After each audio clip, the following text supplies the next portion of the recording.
Hello hi welcome. അപ്പോൾ ഇന്ന് നമ്മൾ ഉണ്ടാക്കാൻ പോകുന്നത് സൂചി കൊണ്ടുള്ള കേക്ക് അല്ലെങ്കിൽ റവ കേക്കാണ്. നല്ലതായിട്ട് കിട്ടിയിട്ടുണ്ട്. ഒരു യൂട്യൂബ് ചാനലിൽ കണ്ട് പരീക്ഷണം നടത്തുക. അതിനും വിജയിച്ചിട്ടുണ്ട്. ആർക്ക് വേണേലും കേക്ക് ഉണ്ടാക്കാൻ അറിയാൻ വയ്യാത്തവർക്ക് വേണേലും ഉണ്ടാക്കാം. അവർ പറയുന്നത് പോലെ ഉണ്ടാക്കി വെച്ചാൽ മതി. മെഷർമെൻറ്റ് ശ്രദ്ധിക്കണം. 1 കപ്പ് റവ, അതുപോലെ 1/2 കപ്പ് പഞ്ചസാര, എന്നിട്ട് 1 കപ്പ് പാല്. ഇവ മൂന്നും ചേർത്ത് യോജിപ്പിച്ച് അടച്ച് വെച്ചേക്കണം. നല്ലതുപോലെ യോജിപ്പിച്ച് അടച്ച് വെച്ചേക്കണം കുതിരാൻ വേണ്ടിയിട്ട്. ഇപ്പോൾ റവ കുറച്ചൊന്ന് സോക്ക് ചെയ്യും. 1 കപ്പ് പാല് മൊത്തവും ചേർത്ത് കൊടുത്തിട്ടില്ല, ആവശ്യത്തിന് മാത്രമേ ചേർത്തിട്ടുള്ളൂ. ബാക്കി നമുക്ക് വെച്ചേക്കാം.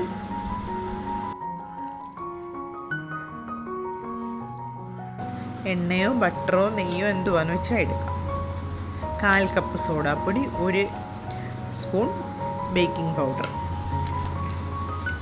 അപ്പോൾ ഇത്രയും കുതിർത്തിട്ട് നമുക്കിതൊന്ന് അടച്ചു വെക്കാം. ഈ 3 ഇൻഗ്രീഡിയൻസ് കുതിർത്ത് അടച്ചു വെക്കാം. 20 മിനിറ്റിന് ശേഷം ഇത് നല്ലതുപോലെ അരച്ചെടുക്കണം. അപ്പോൾ ഫ്ലേവറിന് വേണ്ടിയിട്ട് ഞാൻ കാർഡമം അഥവാ ഏലക്ക ചേർക്കുന്നുണ്ട്. ഇതിനിടയ്ക്ക് കേക്ക് ടിന്നൊക്കെ ഗ്രീസ് ചെയ്ത് വെച്ചേക്കണേ. അപ്പോൾ 20 മിനിറ്റിന് ശേഷം ഇതൊന്ന് അരച്ചെടുക്കാം. അത് മിക്സിയുടെ ജാറിലോട്ട് മാറ്റിയിട്ട് അതിൻ്റെ കൂട്ടത്തിൽ വാനില ഫ്ലേവേർഡ് കസ്റ്റാർഡ് പൗഡറും ചേർത്ത് കൊടുക്കുന്നുണ്ട്. ഒരു 6 മുതൽ 8 സ്പൂൺ വരെ ഞാനിവിടെ ചേർത്ത് കൊടുത്തിട്ടുണ്ട്. ചെറിയ സ്പൂണാണ്, ടീസ്പൂൺ ആയതുകൊണ്ട് അത്രയും ചേർത്തിട്ടുണ്ട്. അതുപോലെ വെണ്ണ ഉരുക്കി വെച്ചതും ചേർക്കണം. അതും ഈ സമയത്ത് ചേർത്ത് കൊടുക്കാം. ചിലർ നെയ്യ് ഉപയോഗിക്കും, അല്ലെങ്കിൽ എണ്ണ, ഓരോരോ ഇഷ്ടത്തിനനുസരിച്ച് ഉപയോഗിക്കാം.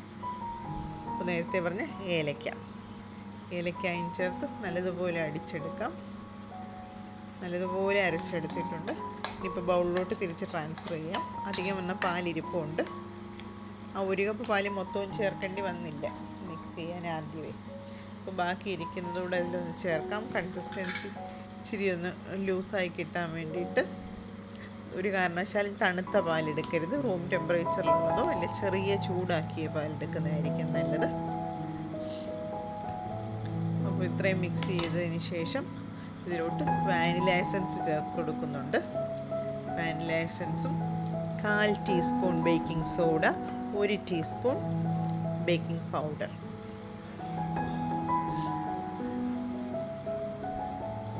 ഇത് ചേർത്തതിന് ശേഷം 1 സ്പൂൺ വിനാഗിരി കൊണ്ട് ഒഴിക്കുന്നുണ്ട്. അത് ഈ സോഡ ആക്ടിവേറ്റ് ചെയ്യാൻ വേണ്ടിയിട്ടാണ്. അല്ലെങ്കിൽ ഒരു 2-3 സ്പൂൺ നാരങ്ങാനീര് ഒഴിച്ചാലും മതി. വിനാഗിരി ആയാലും നാരങ്ങാനീരായാലും ഒരേ എഫക്റ്റ്. ഇത് ആക്ടിവേറ്റ് ചെയ്യാനായിട്ട് ഒഴിച്ച് മിക്സ് ചെയ്ത് കഴിഞ്ഞാൽ താമസിക്കരുത്. പെട്ടെന്ന് തന്നെ ബേക്ക് ചെയ്യാൻ വേണ്ടി വെച്ചേക്കണം. അപ്പോൾ അതിനെ തുടർന്നുള്ള പരിപാടികൾ പെട്ടെന്ന് നടത്താൻ വേണ്ടി മറ്റു കാര്യങ്ങൾ മുമ്പേ കൂട്ടി ചെയ്യുക. അത് ഓവൻ ചൂടാക്കാൻ വെക്കുന്നതും പാത്രം ഗ്രീസ് ചെയ്ത് വെക്കുന്നതും ഒക്കെ. അപ്പോൾ ഡെക്കറേറ്റ് ചെയ്യാനുള്ള സാധനങ്ങളും ഇട്ട് ബേക്ക് ചെയ്യാൻ വെച്ചിട്ടുണ്ട്. 40-45 മിനിറ്റ് കൊണ്ട് എനിക്കിവിടെ ബേക്ക് ചെയ്ത് കിട്ടി. ചിലർക്ക് സമയം കൂടുതലെടുക്കും, അത് കുഴപ്പമില്ല. ടൂത്ത് പിക്ക് ഇട്ട് നോക്കിയാൽ മതി ഒട്ടുന്നുണ്ടോയെന്ന്. ഒട്ടുന്നില്ലെന്നുണ്ടെങ്കിൽ കേക്ക് റെഡി ആയെന്നാണ് അതിൻ്റെ അർത്ഥം. അപ്പോൾ നല്ലപോലെ തണുത്ത് കഴിഞ്ഞിട്ട് മാത്രമേ മുറിക്കാവുള്ളൂ. നല്ല സ്വാദുള്ള കേക്കാണ്, നല്ല രുചിയുമാണ്. അത് ഈ ഉണ്ടാക്കി അന്ന് കഴിക്കുന്നതിനേക്കാളും അതിൻ്റെ അടുത്ത ദിവസങ്ങളിൽ കഴിക്കുന്നതായിരിക്കും കൂടുതൽ സ്വാദ്. അപ്പോൾ തുടർന്നുണ്ടാകുന്നത് കൂടുതൽ വിജയകരമാകുമെന്ന് വിചാരിക്കുന്നു.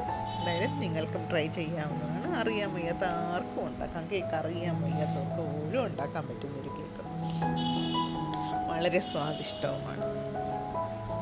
അപ്പോൾ ശരി, എൻ്റെ ചാനൽ ഇഷ്ടപ്പെടുകയാണെങ്കിൽ like, share and subscribe for more videos.